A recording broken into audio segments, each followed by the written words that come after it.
반갑습니다. 사랑교회 오신 여러분 축복합니다. 우리 서로 인사하십니다. 사랑합니다. 사랑합니다. 잘 오셨습니다. 굉장히 사랑합니다. 우리 박건경 목사님 일찍 오시니까 참 좋네요. 참 좋습니다.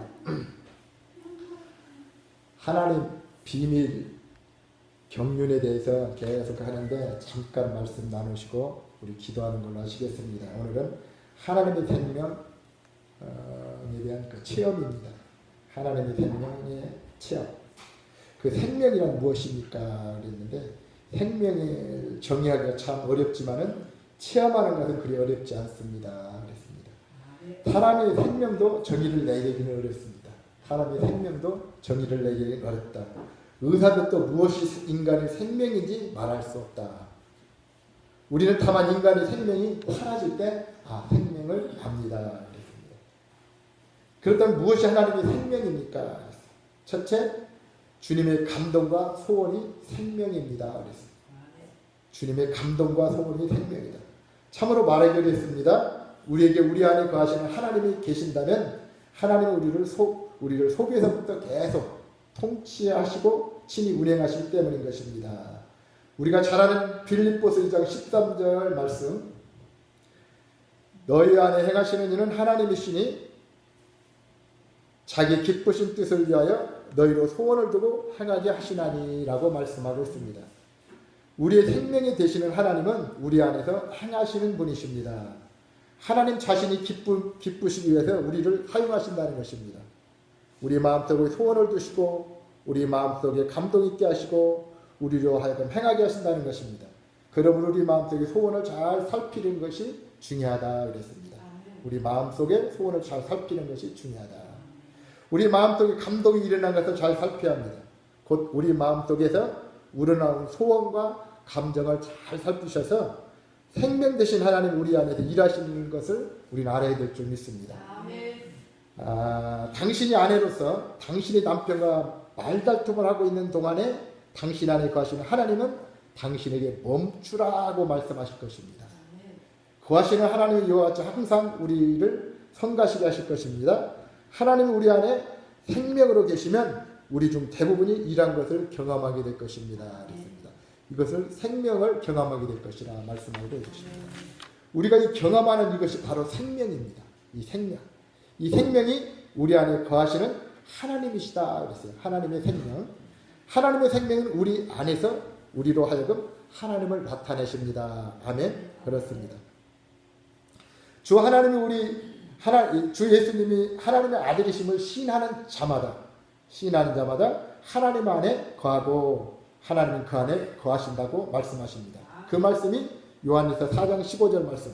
누구든지 예수님을 하나님의 아들이라 시인하면 하나님이 저 안에 거하시고 저도 하나님 안에 거하시느니라 말씀하고 있습니다. 아멘. 둘째로 주님의 보혈은 주님의 생명이십니다. 보혈이 생명이십니다. 레위기 17장 11절에 그 말씀하고 있습니다. 육체의 생명은 피에 있음이라 그랬어요. 육체의 생명은 피에 있음이라. 내가 이 피를 너에게 주어 단에 뿌려 너희 생명을 위하여 속하게 하였다니 생명의 피에 있으므로 피가 죄를 속하였느니라. 아멘. 그렇습니다. 육체의 생명은 피에 있다 말씀하고 있습니다. 우리의 하나님은 단지 창조와 구속이 하나님만이 아니십니다. 창조하셨고 우리를 구속하셨지만은 분명히 하나님은 우리를 지으시고 구속하셨지만은 무엇을 위해서 있습니까? 그것은 너무나도 분명하고 확실하게 생명을 위해서입니다. 생명. 하나님은 그래서 생명에 관심이 많으십니다. 하나님은 하나님의 형상을 따라 우리를 창조하시고 우리에게 하나님의 생명을 주시고 하나님의 형상을 따라 살면서 하나님을 표현하도록 하셨습니다. 그러나 우리가 우리 생명이신 하나님 없이 어떻게 하나님을 표현할 수 있겠습니까? 그것은 불가능한 것입니다. 그래서 우리 안에 하나님이 들어오셔야 가능한 것입니다. 오늘날 우리의 이해를 초월한 바로 그 객관적인 하나님이 이제 우리 속에 계신다니 놀랍지 않습니까? 주님은 우리 안에 계실 뿐 아니라 우리 안에 거하십니다. 하나님은 항상 우리 안에 머물고 계신다는 것입니다. 아멘. 우리가 죄인임을 시인하고 주님의 이름을 불렀던 그날 이후에 바로 하나님은 우리 안에 들어오셔서 그때부터 우리 안에 거하시고 우리의 생명이 되셨습니다. 하나님은 우리 삶을 위해 우리 안에 가십니다. 우리는 하나님을 인해 그래서 살아야 한다는 것입니다. 이러한 것이 오늘날의 기독교 안에서 상실되어 버렸습니다. 그것이 성경 안에는 있지만 그리스도인들이 체험 안에는 있지 않는 일입니다. 그러나 이제 주님께서 이 생명의 문제를 회복하고 계신다는 것입니다. 아멘. 아멘. 그러면 하나님을 영접함으로 하나님의 생명을 체험할 수가 있다는 것입니다. 우리는 그래서 하나님을 영접함으로 하나님의 생명을 체험할 수 있다. 영접하다는 말은 헬라어로 람바노라고 합니다. 받아들인다는 뜻이죠. 받아들인다. 누군가의 삶을 붙들어 잡는 것을 말합니다. 요한복음 1장 12절에 영접하는 자 곧 그 이름을 믿는 자들에게는 하나님의 자녀가 되는 권세를 주셨으니 라고 말씀하고 있습니다. 하나님의 생명을 받아들이는 것입니다. 아멘. 아멘. 우리의 생명 되시려는 바로 그 하나님이 영접될 수 있다는 분이라니 얼마나 놀라운 일인지 모릅니다. 하나님은 영접될 수 있는 분이시기 때문인 것입니다. 사실 하나님은 우리가 하나님을 얼마나 많이 경배하는가에 관심이 있으신 것이 아닙니다. 하나님은 우리가 하나님을 영접하는가 혹은 그렇지 않는가에 반드시 관심을 두신다는 것을 우리는 알아야 될 점이 있습니다.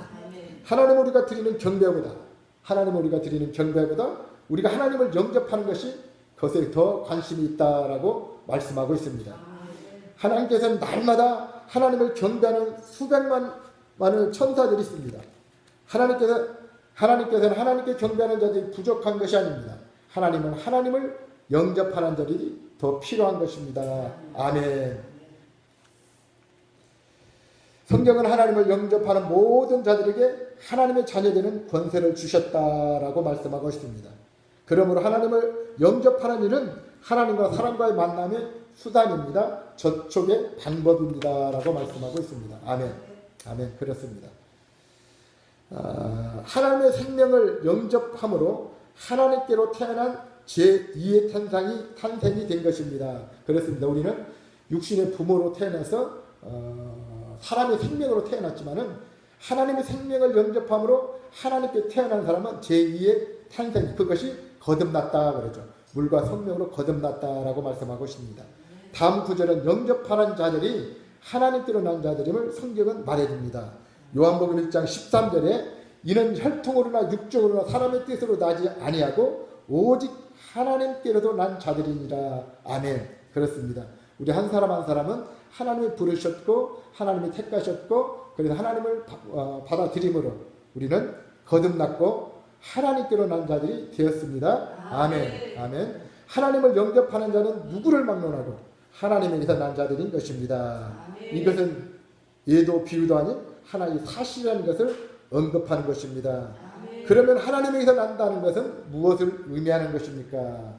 하나님에서 난다는 것은 하나님의 성분, 즉 하나님의 신성한 존재, 하나님의 생명과 본성과 본질이 우리 존재 안으로 들어온 것을 의미하는 것입니다. 아멘? 하나님께 난다는 것이 그만큼 중요합니다. 여기서 잠깐 설명을 드린다면 하나님께 났다는 것은 하나님이 계시는 것이잖아요. 하나님이 신이시잖아요. 하나님이 영이시잖아요. 하나님이 내 안에 계시면 나는 신이고 나는 영이다. 이게 다른 사람 들으면 좀 이상할지 몰라도 우리는 하나님이 신이고 영입니다. 아멘? 그래서 영으로 살라고 계속 성경은 그렇게 말씀하고 영으로 살지 않으면 육신으로 사는 수뿐이 없는데 육신으로 살면 반드시 죽을 거라고 그랬거든요. 로마서 8장 6절 말씀. 육신은 사망, 육신의 생각은 사망, 영의 생각은 평안과 생명이라. 계속 성경은 영으로 살지 않으면 육신으로 살게 되는데 그건 반드시 죽는다. 영으로 살아야만이 생명이다. 성경은 이렇게 말씀하고 있습니다. 쉽게 말하자면 하나님의 성분과 사람의 성분과의 만남인 것입니다. 만남. 이 만남은 창세전에 계획하신 그 하나님의 비밀의 경륜을 성취하신 것입니다. 이 하나님의 경륜이 비밀의 경륜이 그거예요. 골로새 2장 27절에 말씀하신 너희 속에 비밀이 예수 그리스도시다 라고 말씀하고 있죠. 예수 그리스도시다. 아멘. 우리는 하나님의 영접했을 뿐 아니라 하나님에서 난 자들이 된 것입니다. 아멘. 그러면 이것이 무엇입니까? 이것이 바로 하나님의 신성한 생명인 것입니다. 그랬습니다. 하나님께 났다는 하나님의 생명. 이게 이렇게 하나님을 영접한 자들은 하나님의 생명을 가지게 된 것입니다. 하나님의 생명을 가진 자들은 누구나 하나님의 자녀가 되는 권세를 얻게 되는 것입니다. 아멘. 그렇습니다. 이 얼마나 귀하고 참 깜짝 놀란 일입니까? 우리가 무엇이겠냐? 허물로 죄로 죽을 수밖에 없었는데 하나님이 창세전 우리를 선택하시고 예정하사 우리를 부르셔서 하나님의 자녀 삼아 주시고 우리에게 하나님 자녀들의 생명 주셨으니 우리 생명 주셨으니 예수를 믿는 자는 생명이 있고 예수를 믿지 않는 생명이 없다는 말씀이 있잖아요. 우리에게 생명이 있고 그래서 하나님의 자녀가 되었고 하나님의 권세를 얻게 되는 것입니다. 이제 우리는 하나님의 자녀가 된 것입니다. 우리는 이제 더 이상 양자가 아니라 하나님이 낳으신 자녀들인 것입니다. 아멘. 그러므로 우리는 이제 하나님의 본질과 생명, 그 신성한 신의 성품을 갖게 된 것입니다. 그랬습니다. 신의 성품. 그리고 우리 신이란 말이에요. 우리가 영이라고. 생명에 속한 모든 것. 베드로서 1장 3절 4절에 그 말씀하고 있습니다. 그 신기한 능력으로 생명과 경건에 속한 모든 것을 우리에게 주셨으니 이는 자기의 영광과 덕으로서 우리를 부르신 자를 알므로 말미암이라. 이로써 그 보배롭고 지극히 큰 약속을 우리에게 주사 이 약속으로 말미암아 너희로 정욕을 인하여 세상에서 썩어질 것을 피하여 신의 성품을 참여하는 자가 되게 하려 하셨으니 아멘. 그렇습니다. 우리에게 신의 성품에 참여하는 자가 되게 하려 하셨다. 아멘. 그것은 우리 생명과 경건에 속한 모든 것을 가졌다고 말하는 이유입니다.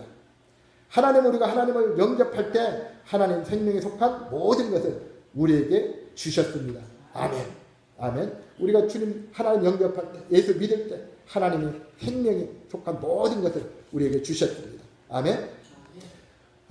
당신은 하나님의 신성한 본성이 우리 안에 들어와서 우리의 본성과 분리된 채 그대로 남아있다고 믿습니까? 아닙니다. 고린도전서 6장 17절은 주와 합한 자는 한 영이라고 말했습니다. 그랬습니다. 주와 합한 자는 한 영이래. 그래서 우리는 영이에요. 주와 합하신 영이 한 영. 우리는 영입니다. 그 영으로 살아야 된다는 것이죠. 주인이 내가 되는 삶이 아니라 예수님이 주인 되는 삶. 우리는 영이기 때문에 그렇게 살아야 될 줄 믿습니다. 우리는 이제 주님과 한 영이 된 것입니다. 이 연합의 문제를 쉽게 이해하기 위해서는 차와 물이 섞여지는 것을 생각해 본다면 이해가 빠를 것입니다. 그랬어요. 차 봉지를 한 잔에 순수한 물에 넣으면 차는 즉시 물과 섞입니다. 하나님의 신성한 요소가 우리 존재 안으로 들어올 때 그것은 차와 물이 섞인 것보다 훨씬 더 우리가 잘 연합이 된다는 사실인 것입니다.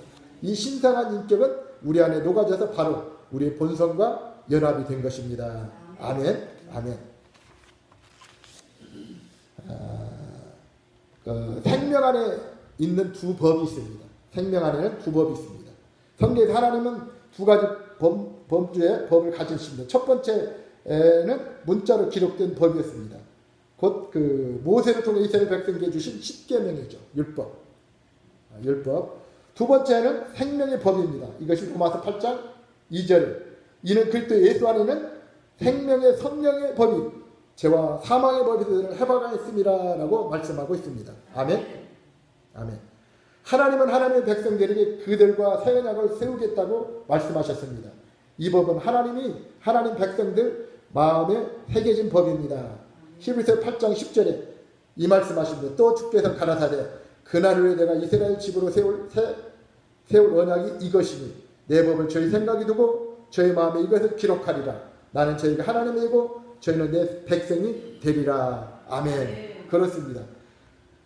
새 언약을 주셨어요. 하나님이 우리에게 옛 언약과 새 언약이 있는데 약속이죠. 옛 언약은 그 율법이죠.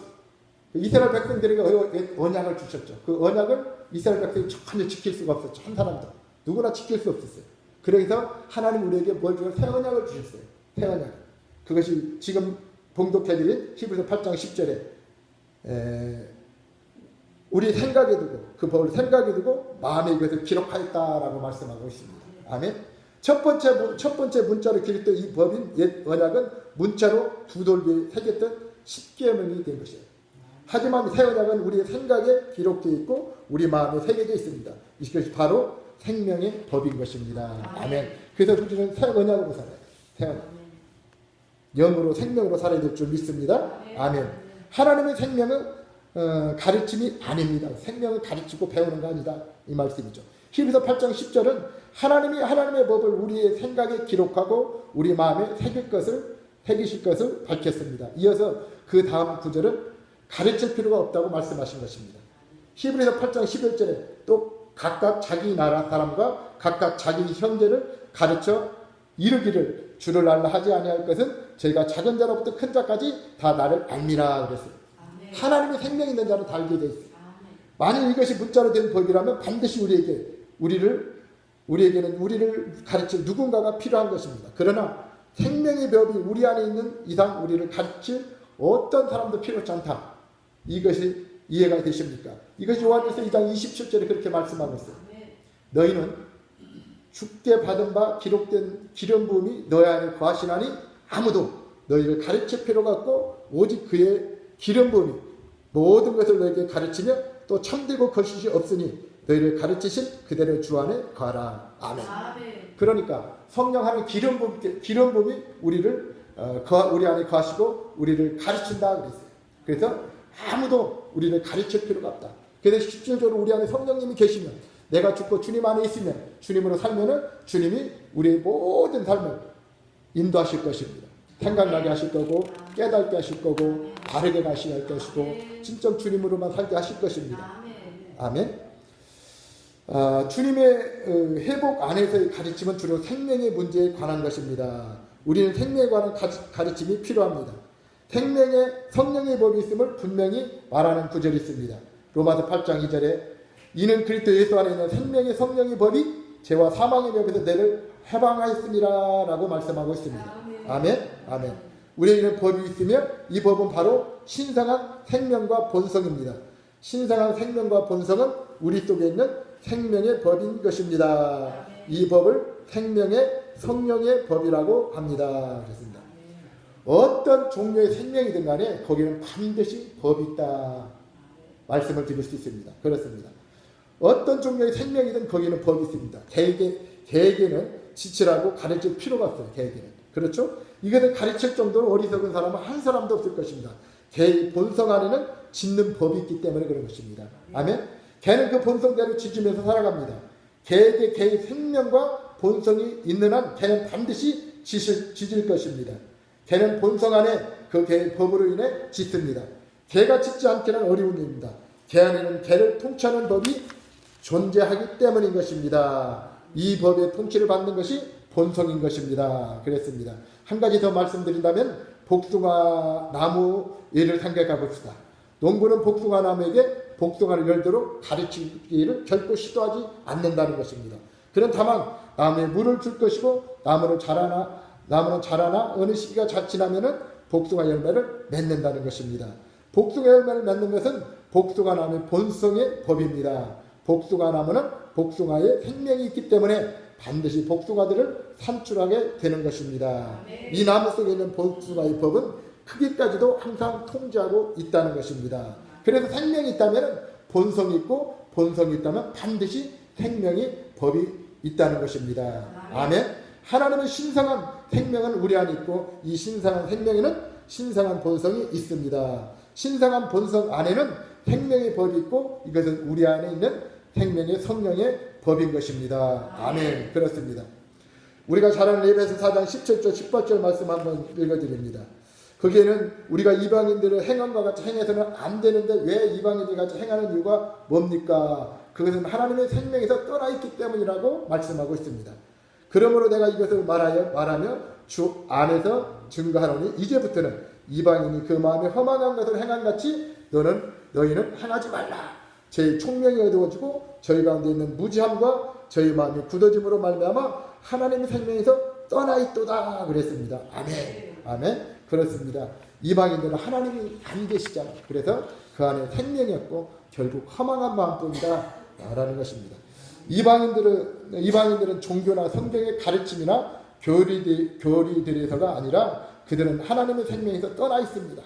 이것은 참으로 의미심장합니다. 이방인이라고 할 때 하나님의 생명이 떠난 자라는 의미인 것입니다. 아멘? 생명이 없다. 그러니까 하나님의 생명이 없는 자는 것은 결국 이방인이고 하나님 생명이 없는 것은 결국 죽은 자다. 이렇게 표현할 수가 있습니다. 그들은 떠나 있지만 우리는 붙어 있습니다.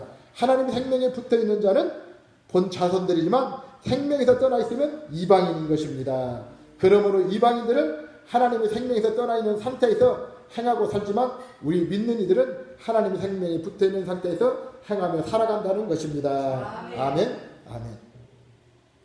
오늘 기독교 안에 아주 많은 참된 그리스도인들이 그리스도를 소유했다고 하지만 실제로 어떤 의미에서는 그들을 바라보면 그들은 하나님의 생명에서 떠나 있다고 말해야 하는 것을 유감스러운 일입니다.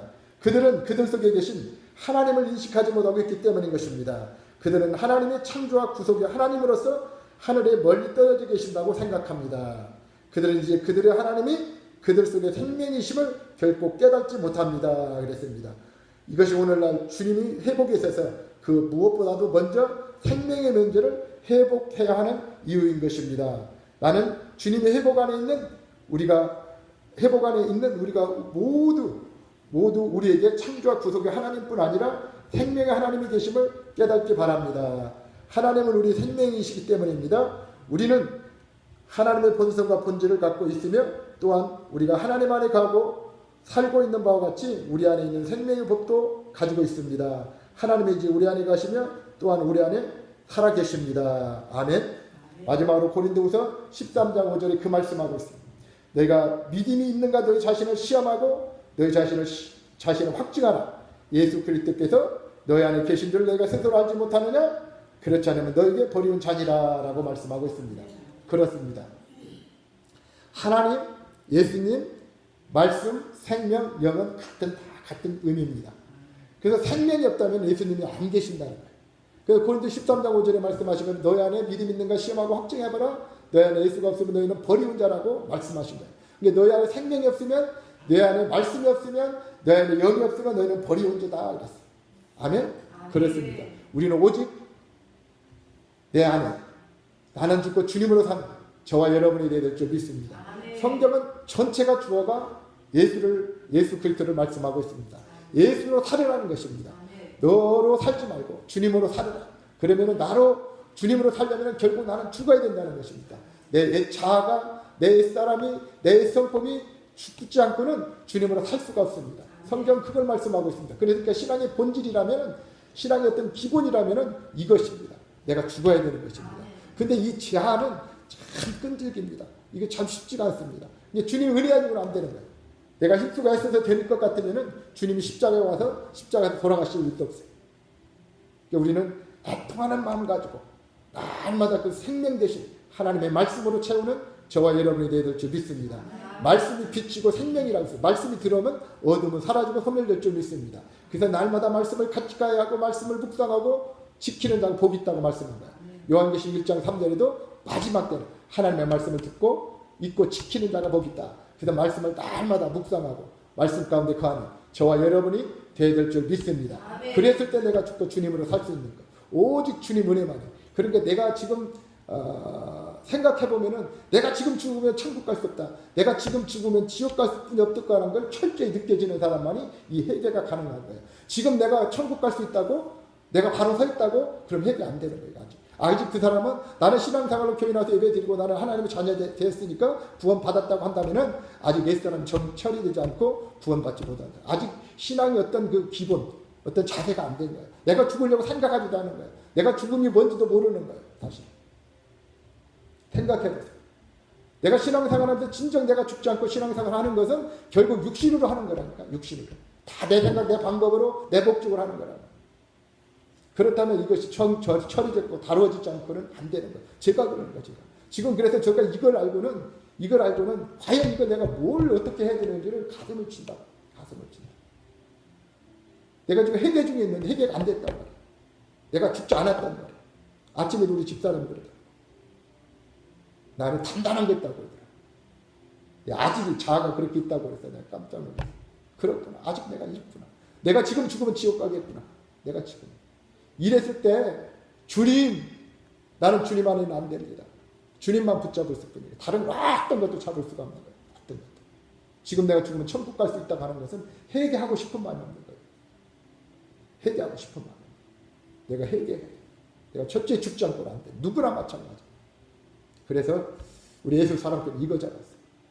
회개 잡았어요. 회개가 그냥 내 도덕적 윤리 도덕적으로 잘못하면 이거 회개 아니라니까. 그것은 죄의 결과를 해결할 것뿐이야. 근데 옛사람, 옛성품, 자아 이것이 죄란 말이야. 그러니까 하나님을 떠난 모든 것이 죄란 말이야. 하나님을 떠난 모든 것이 죄란 말이야. 이것이 처리되지 않고는 구원받았다고 할 수가 없다. 성경이 그 말씀을 하고 있어. 그래서 로마서 8장에 보면 전부 그 말씀이거든. 로마서 8장 6절에 육신의 생명은 사망이다. 13절에 보면 반드시 죽을 거다. 하나님이 기쁘시게 해서 원수 짓거리 하고 있다. 그래서 우리는 본문에서 또 말씀하신 것처럼 하나님의 생명, 하나님의 말씀 영, 오직 생명으로 충만한 우리 모두 다가 되어야 될 줄 믿습니다. 아멘. 감사합니다.